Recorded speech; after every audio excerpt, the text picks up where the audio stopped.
Welcome to the Christ Connection podcast. We are here to help and encourage you to enjoy your adventure with Jesus. I'm your host, Kevin Senapati-Ratna. Let the journey begin.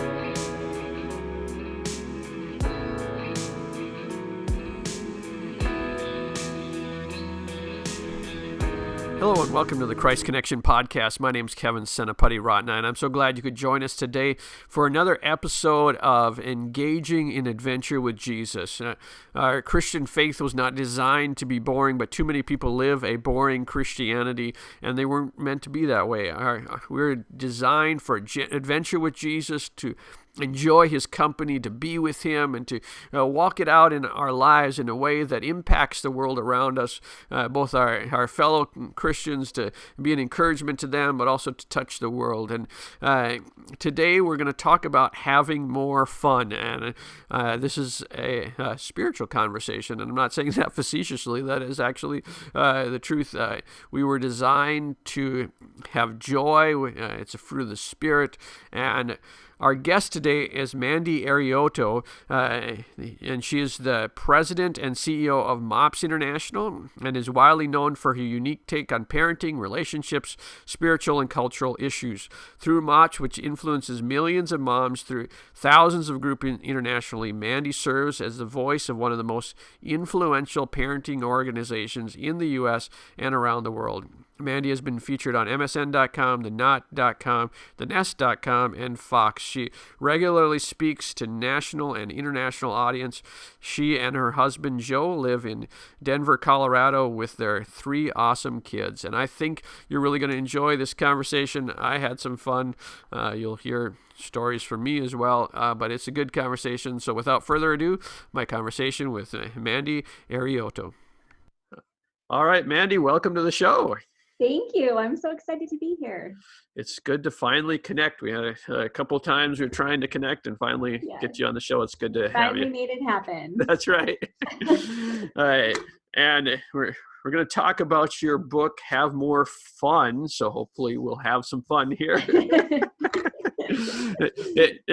This was not one of my questions I was going to ask, but since you have a book, Have More Fun, is the pressure higher to have more fun? That's a really good question. I know you show up in a room and everyone's like, okay, what kind of fun are you going to bring?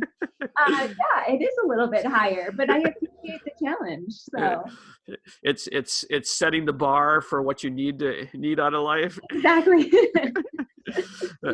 Well, in the spirit of fun, I thought we'd start with a fun question, just to let people know a little bit about a weird side of you or a different side of you. Your favorite restaurant in the town you live in and why? Okay, I live in Denver, Colorado, and my favorite thing to eat out is pho. I love any type of pho place, but there's a pho place right by my house. It's called What the Pho. Okay. So I think that's hilarious, and I like their pho. So that would be my favorite place to eat. Well, I guess that's where we're starting. The Christ Connection podcast has gone a different direction here. I saw that question that you sent me, and I was like, oh, how should I answer this? Honesty, that's good. I appreciate it. And I guess you can have some pho. I'm not a big. I haven't had a lot in my life, so maybe. Oh, Kevin, you're missing out.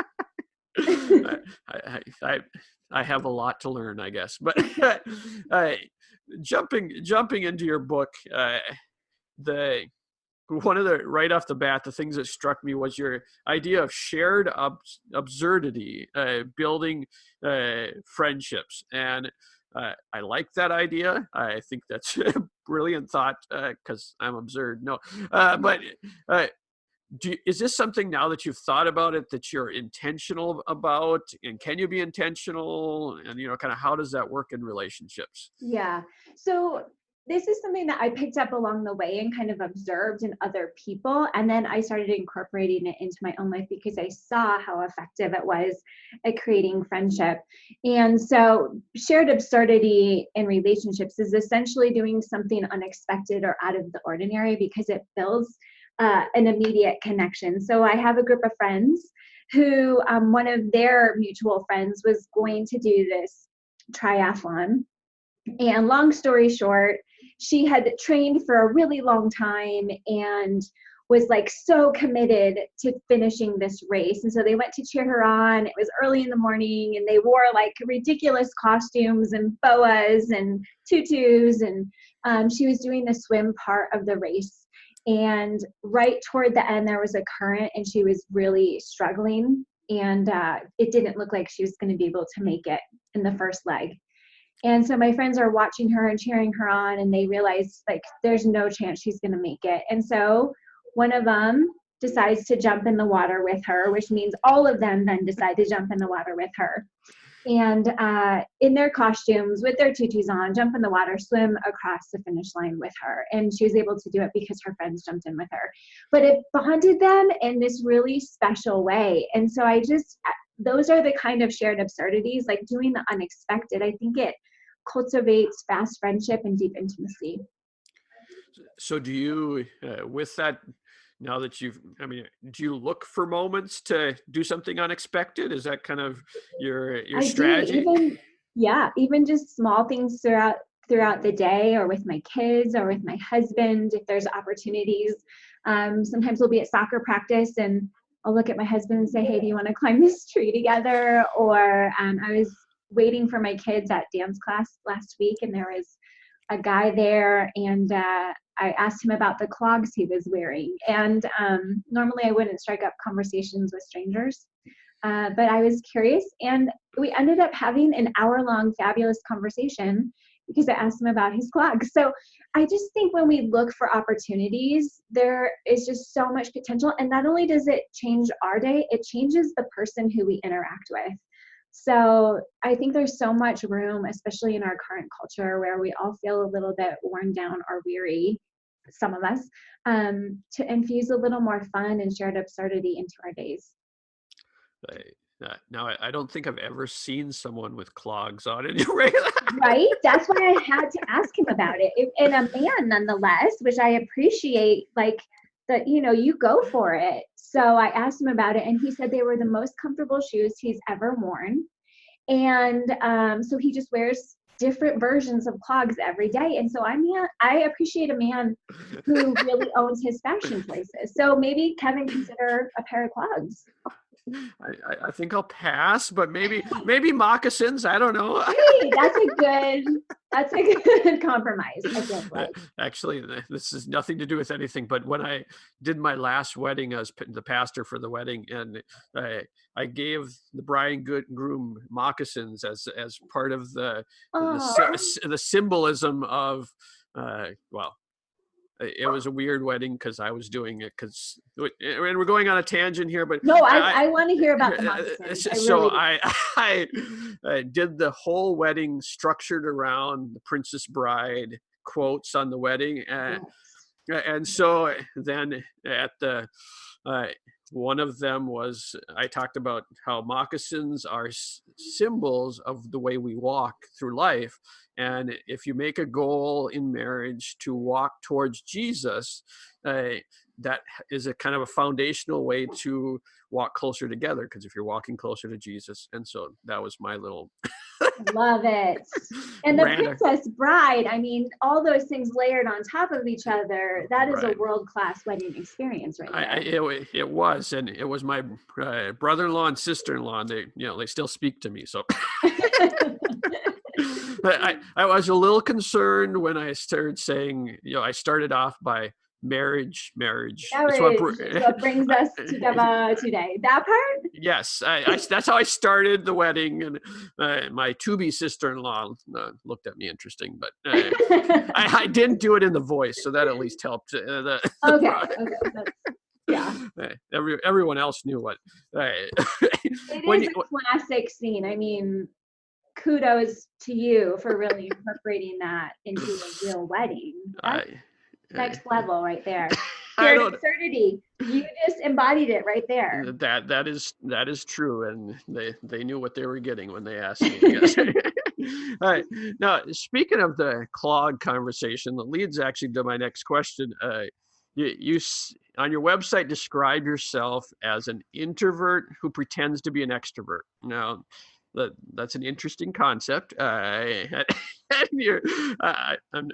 I'm an introvert, and well, I suppose on the scale I'm an introvert. I do it, but first of all, what does that mean, and what can the rest of us introverts learn from your? So, okay, I am like the most introverted introvert you could ever be. I recharge by being alone. Like, I love time in my head. But what I realized a couple years ago is that I was spending a lot of time in my head and not a lot of time in my body. And that just means really being intentional about the relationships around me, because I can cultivate a really rich thought life that feels really satisfying. And so I just recognized that I was going to start to become the person that I was going to be proud of on my deathbed. And that meant cultivating deep friendships around me, loving my family well, and really embodying the virtues that I was holding in my head, but not necessarily in my hands. And so that meant being really upfront and vocal about how I feel about people, telling them regularly how much I care about them. My husband has been such a huge example in this for me. Like, on New Year's Day, he called every single one of his friends and told them exactly what he appreciates about them. Like, a 10-minute long dialogue of all the things he loves about them. He's so external in how he lives and how he communicates and how he loves people. And so I decided I wanted to do that well. And so in our family, we call it a full body yes. And it's with all that you have, communicating to the world love and compassion, and vocalizing the things that you think but don't often say. It's like, like a trapeze artist, where sometimes when you're holding on to one bar and you have to get to the next, you can't hold on to one, hold on to the next and swing. You've got to let go of one bar at this all together in order to keep your forward momentum going, because if you just hold on to both, you get stuck and you don't ever move forward. And so a full body yes is like going for it with your whole being, with your mind and with your heart and with your hands. And that's how I want to live. And so it took pretending that I was a certain way in order to be a certain way, and now it's become more natural. So getting up to speak takes a lot of energy and effort for me, but the more I do it, the easier it becomes. So that's the pretending to be an extrovert part. Is it takes pretending that I can do something in order to actually do it, and then it becomes a lot easier. So if I'm getting what you're saying, some of that is, well, at least for me, I can use being an introvert as an excuse to Absolutely. not express or not stretch outside my comfort zone. Oh, that's just who I am. And you're saying you have to make a choice that if you're going to live a life that you want to live. Yeah, and I think sometimes we're really loyal to who we are and not loyal enough to who we want to be. And so I am choosing to be more loyal to the person I want to be rather than my innate tendencies. Well, that's good. That's tweetable right there. Right. When you talk about an insatiable appetite for memorable moments, and it's kind of even what you're talking about right there, that's kind of going out there and kind of pushing yourself. Any advice for people who want to create more moments? They want to be more memorable. They want to kind of stretch outside that place to experience more. Yeah, I think it takes a little bit of work. And I think sometimes we assume we just wait for things to happen to us, or we're like, I want exciting things to happen in my life, or I want to create memorable moments, or I want memorable things to happen, but we don't necessarily take the initiative to make them happen. And some of it, in my opinion, is just noticing what's happening all around us and being more present. I won't get on my soapbox, but I have real concerns related to technology and how it's disconnecting us from one another. But a friend of mine, his name is Hank Fortner, and he did this brilliant post on Instagram that has stuck with me. I think he did it a year ago. But he said that his biggest goal in life is not to regret his kid's childhood. And so every day when he comes home from work, he sits in his car for a couple minutes. And right before he goes inside, he pictures that this is his last day on earth and that he has died. And then right before he gets out of his car, he pictures that he's been given a second chance, that God's given him a second chance to live this day for, like, to really live it. And so he goes inside and he says when he reframes that he's gotten a second chance for the first time, that he does dinner with his family differently. He looks his kids in the eye. He like treasures every single moment because he's so present, because he's kind of reset his mind to look for all of the little details and just thoroughly enjoy every moment he has with his kids and his family. And so I wonder what that would look like throughout the course of our day, to just really be intentional about creating memorable moments and not just letting our day go by without some intentionality. That and you can get on whatever soapbox you would like to. and it actually fits with kind of where God has been taking this podcast anyways. Our last episode with John Eldridge was talking about pausing at the end of his day before he got out of his car. So Wow. So and the effects of technology on our psyche, that it's doing he was saying doing damage to the way we think, and that we're not able to engage because we're not giving that transition time. That's how he described, to get to the so soapbox away. Do you have any as far as technology for yourself, do you have any practices that you use to kind of as safeguards for yourself? I don't know if that makes sense. Yes. So my bent is, and I'm probably different than a lot of people, like I am terrible at texting. I don't bring my phone with me everywhere I go. So I probably have swing on the pendulum to the other side, maybe of an extreme where I just am like, interact with technology that much. I don't have social media on my phone. So I might not be the best person to offer practical advice because it's not my natural tendency to spend a lot of time on technology. Which is actually probably good to remind all of us that there are people that you can go. My wife's like that. She'll leave her phone and we'll be like, where is she? You know, because I needed the Find Me app. That's the only part that's important for me. Where is my wife? That's I don't know. Totally. I do love the Find Me app for my children. That is like right. The best ever. And I'm glad my parents didn't have that when I was a teenager. So we'll just leave that. I don't think I want to hear that because my daughter just turned 13. So no teenage girl stories today. All right.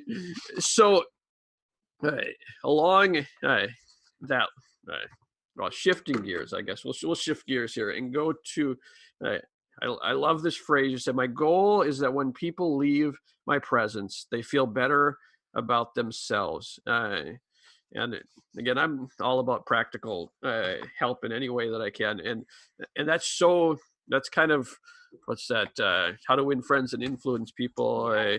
You're better off focusing on other people.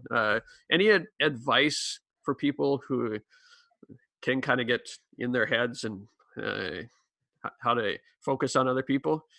Yeah. So this is originally this concept came out of when I recognized my leadership style and leading teams and leading an organization. And I recognized that I was showing up to meetings wanting to be the most prepared, wanting everyone to like me, wanting to be clever, wanting people to leave thinking, wow, Mandy really wowed us. And then what I recognized was that actually wasn't serving me very well. It was overwhelming for me to try and always be on, but also people didn't connect. I didn't connect with people because I was always trying to prove that I was capable and worthy and clever and brilliant. So what changed for me was I decided to become more interested in the people sitting around the table than how I was coming across to the people sitting around the table. And it really shifted the way I showed up to meetings. It shifted the way that I listened, and I feel like I became a better leader because I became more interested in the people around me. And that's transitioned into every aspect of my life, recognizing that I don't need to be so concerned with how people are perceiving me, if they think I'm smart or not, if they think I'm funny or not. What is most compelling and what woos people toward faith in Jesus most is when I'm really good at looking them in the eye and helping them feel seen, and helping them when they leave a conversation feel better than when they entered into the conversation, or reflecting back to them things that I see in them that maybe nobody has ever reflected back to them before. Whether it was, gosh, I saw how you were so kind to that person when you came in the room and asked them for whatever. Just those little nuances that we can notice about people have the potential to change the entire trajectory of their life. I don't know if you've ever had someone, like a stranger. I was at the beach one time and I had all three of my kids, they were little. And it was one of those days that was like overwhelming, and I was about to call timeout on being a mom. Everybody's covered in sand. There's tears. I mean, it's just not like the best mom moment. And this older man came over to me in the midst of parenting three children, and he goes, I just want you to know, like, you're a really good mom. And in that moment, everything changed for me. And he left me better in that conversation than he found me. And that's the kind of person I want to be. So I have a friend who, when he sees people struggling, like at the grocery store, right? Like their bag falls out of their cart, or just something is, they're managing a ton of kids or whatever it is, he just stops and like gives them a round of applause. Like, well done for managing your life today. Like, you've got it. You're killing it. You got it. And he said it every single time he does that. It changes their countenance. They smile and they go on their day better than he found them. And that's the kind of person I want to be. That's awesome. Now, of course, now I'm going to start clapping for random people. And I know, just a round of applause. Like, well done. The shared absurdity is going to is going to go to a whole new level. Yes. There. Yes. Have you ever done that? That just seems like that seems. I have actually at the grocery store one time. Someone was checking me out and kind of struggling, and I was just like, "Nicely done. You got this." And they loved it. So. All right. Yep. Here we go. All the listeners' challenge today is find someone to give clap someone a round for. of applause. Yeah. And are we going for the slow clap, or are we going for you got to start slow and then you build it up. Yep. There. Make it a movie moment, I guess. That's right. Hey, that's all. Yeah, I like that. That could be a subtitle for your book. Make it a movie moment. I'm going to use that next time. I'll give you credit for it. No, that's quite all right, really. All right. Now, there is a theme that seems to, you already touched on one with the social media and the need for rest, or the breaks, but you also in your book talk about taking a guilt-free nap. And for some reason, we're only 44 episodes in, but this is a recurring theme of our show. It's probably just strange, or it's therapy for me because I like taking naps. But would you speak to the idea of guilt-free naps? And it doesn't have to be for mothers or preschoolers, just in general. Yeah, so I would say that my addiction, my bent in life is productivity. And I, for a long time, felt like I had to prove or earn my worth, even with God. And so in the last couple of years, what I have been working on is recognizing that productivity doesn't earn me extra brownie points. And it doesn't make God love me anymore. And when I'm not productive, it doesn't make God love me any less.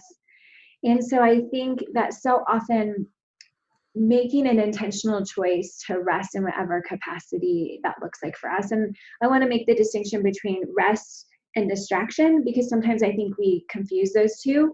So we might be on our phone scrolling for an hour on BuzzFeed or whatever, and we think, oh, I'm just resting out. It's actually not rest, that's distraction. But true rest are things that restore our soul, that make our body feel lighter, make our body feel stronger, make our body feel more alive, and make us feel more connected to the holiness and goodness that God gives us in life. And so intentionally choosing to rest, I think, is a holy practice. I mean, throughout scripture, you find really interesting examples of God telling people to eat, to rest, and to practice Sabbath.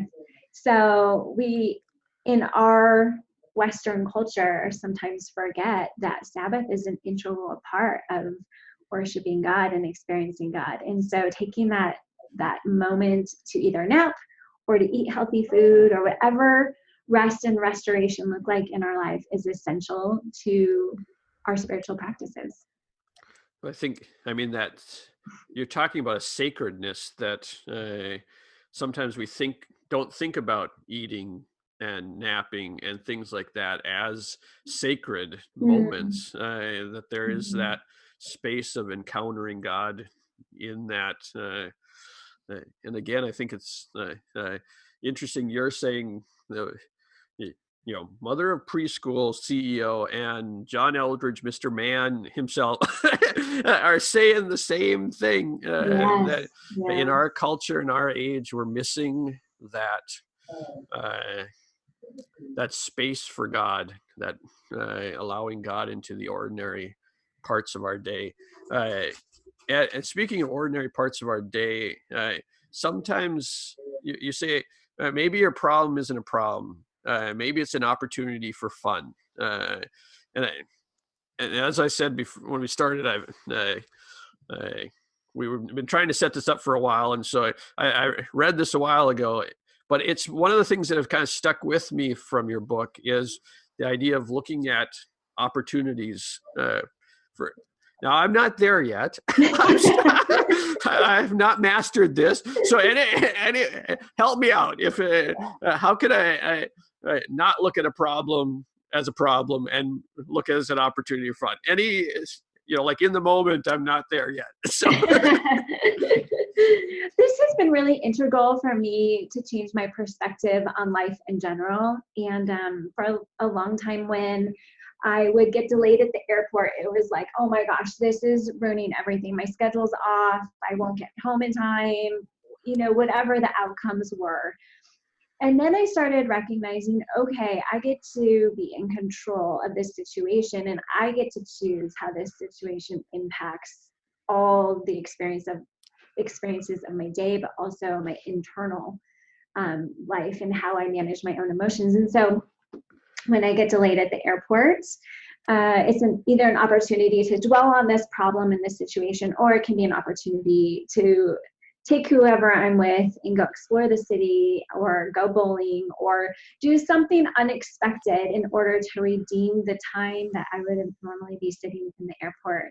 And I think every moment, every opportunity, a flat tire is a great opportunity to change it into something different. And so the tow truck driver who comes to pick you up, can you engage with him in a different way? Can you make a new friend? Can you learn something about his life? Can you go to the auto store where you're getting your tire fixed and have an adventure there? Every opportunity that we have that could be a problem could also be this unique, beautiful moment to turn it into something that is memorable and life-changing, not only for you, but for the people around you. And it's such a big skill that we can teach our kids as well, to reframe things to have different potential than we might normally assign to it.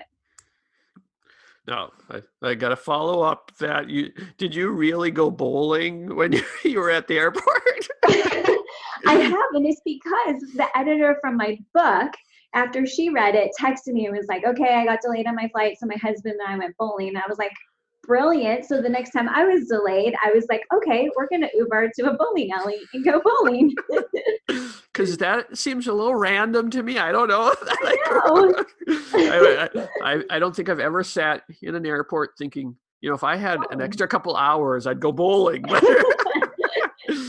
Are you a bowler by nature? No, I'm terrible. Oh, I okay. would prefer to use the bumpers if I wasn't with other adults who that would look amateur.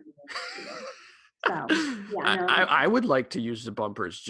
I think there should be a rule that adults can use the bumpers too. Thank you. That would be my philosophy. But okay, next time if we go bowling together, we'll both use the bumper. if we happen to be in an airport stuck somewhere. Yes. All right. Now, I love you talk about one audacious ask a week. Is this something that you still practice? And can you give an example of what that might look like? So I learned this from my friend Drea. We've known each other since junior high, and she's the kind of person who, if we go to a concert, she's going to get us backstage. Or it doesn't matter. Like, she has no fear in asking for whatever she wants. And she asks for things that are so above and beyond things that would even cross my mind to ask for, that she has these phenomenal experiences because she really, truly will just ask, and people say yes more often than you would think. And so that became something that I recognized when I was like, I want to level up. I want to have some adventure. I want to do things that other people might not even think about. And so I gave myself a challenge of doing one audacious ask a week. And that ranges from calling someone who I really respect and asking them if we can have a phone conversation, someone like who you normally never reach out to, or even submitting a manuscript for publishing, like all those types of things. If we just ask, we get yeses way more often than we ever think we would. And so I put the challenge out to MOPS moms a few years ago. And I, on a weekly basis, get emails of women saying, this is my audacious ask for the week. And I just think it opens our life up, and God honors when we start to say, okay, I'm going to ask for some big things because God delights in giving to his children. And this is one tool that we start to open up opportunities in front of ourselves, even if it's asking for a discount at a store or whatever makes our palms a little sweaty and makes us feel a little uncomfortable. I think that's a good starting point for an audacious ask. Well, I asked Mandy to be on my show, and it happened. So there we go. I'm done for the week. No, I do remember hearing someone say it wasn't even a Christian show, but they were talking about going into the coffee shop and always ask for a discount when you know they're not going to give you, just so you get that muscle comfortable in asking. Totally. Have you ever watched the TED Talk? I think it's called 100 Days of Rejection. I'm not.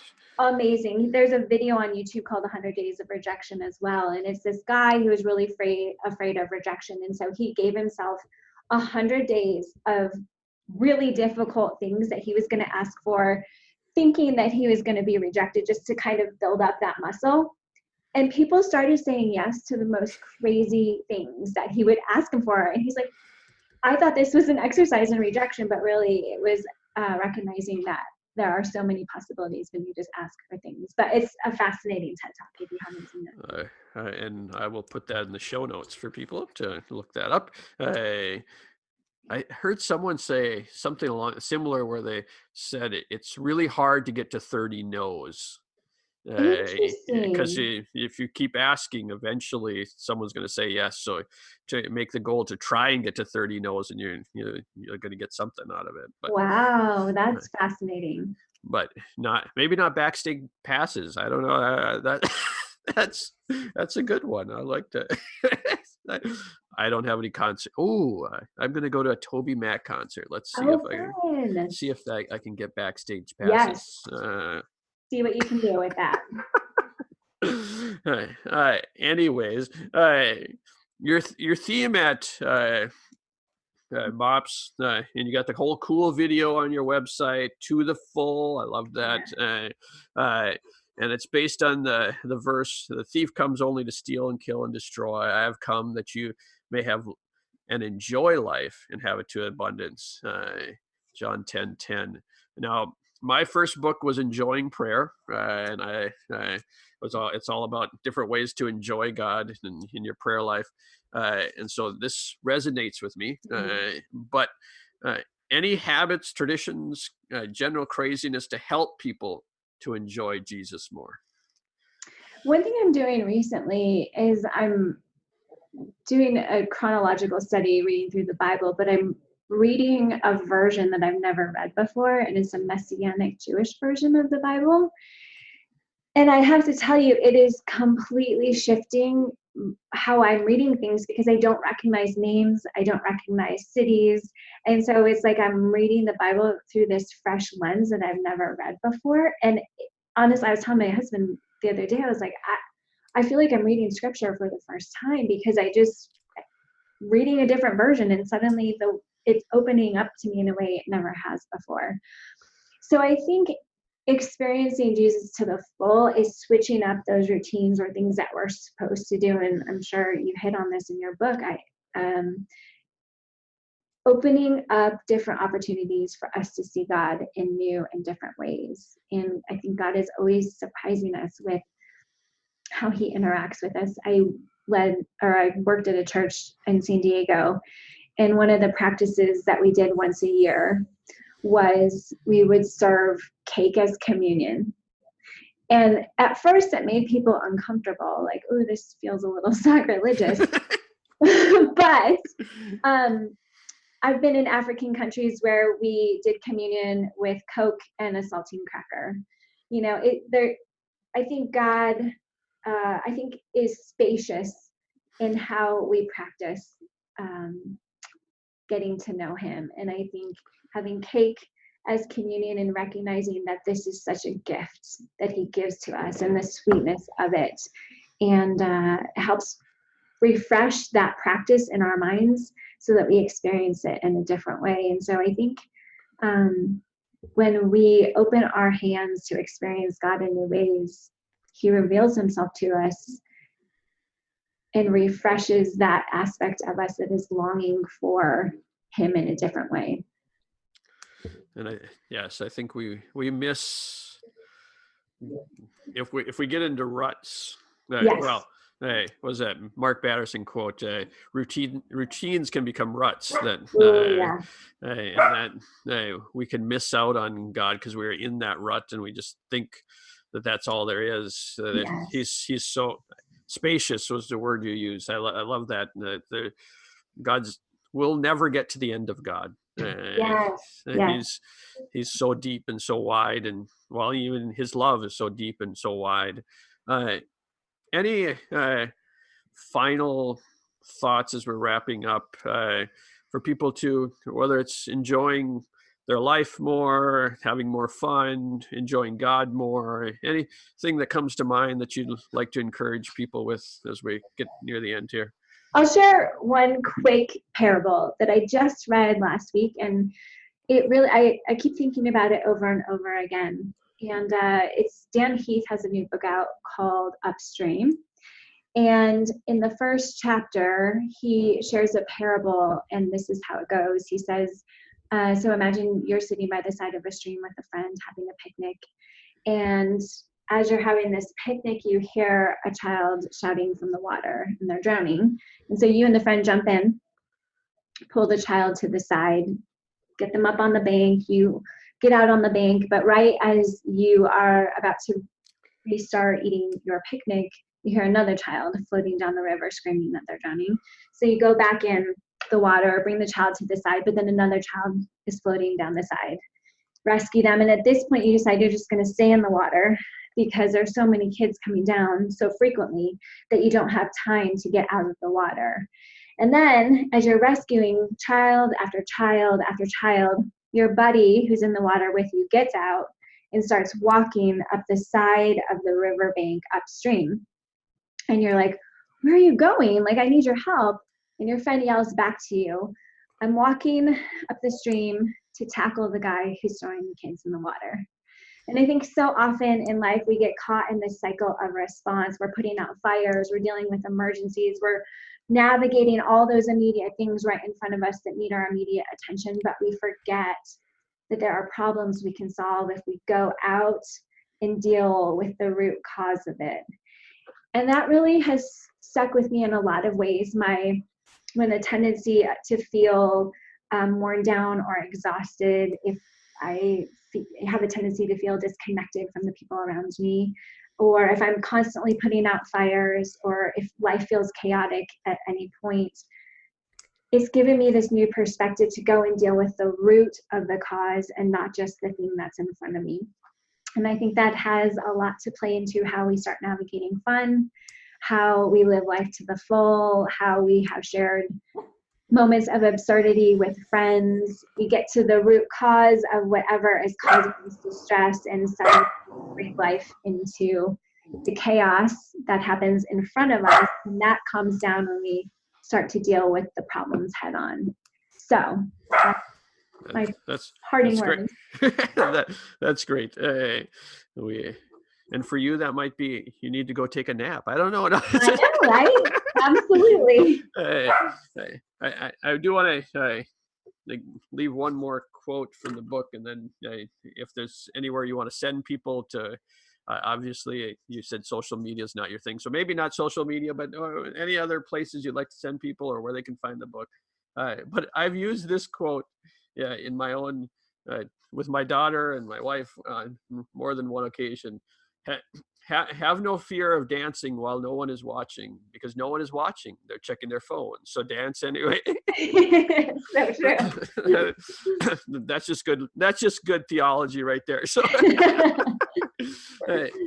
where can people learn more about the book, or MOPS, all that? Anything you'd like to share as we wrap up with that? Yeah, the book can be found anywhere books are sold: Amazon, Barnes & Noble, any of the major retailers. And anyone interested in having community and talking about the things that matter most, like parenting and faith and all of those big things that are really important to us as women in particular, you can go and check out mops.org. Excellent. And we'll again put all those in the show notes where people can find and get involved, and hopefully people can pick up the book and learn more about having some more fun. Well, thanks for taking the time today, Mandy. Thank you so much, Kevin. It's been such a treat. Well, there you have it. I hope that inspired you to go and have some more fun today. Whatever it is that you have on your agenda, try to insert some fun into the agenda.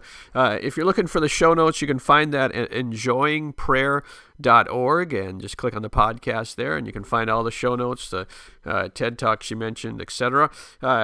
And while you're there, check out the other resources that we have. We're here to be an encouragement to you on your adventure with Jesus. So check it out and find something to help yourself along the journey.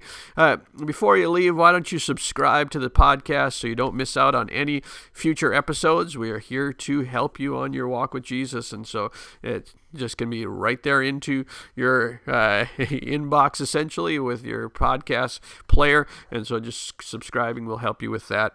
One last thing, why don't you share this episode with a friend? That helps us grow the podcast and be an encouragement to more people. But why don't you send it like with a text or something and say, let's do some shared absurdity together. So and see where it goes. I don't know, we might have some fun with it. So again, thanks for listening today. I hope this has been an encouragement to you, that God would bless you and keep you, and that the joy of the Lord would be your strength today. It would strengthen you as you have some fun.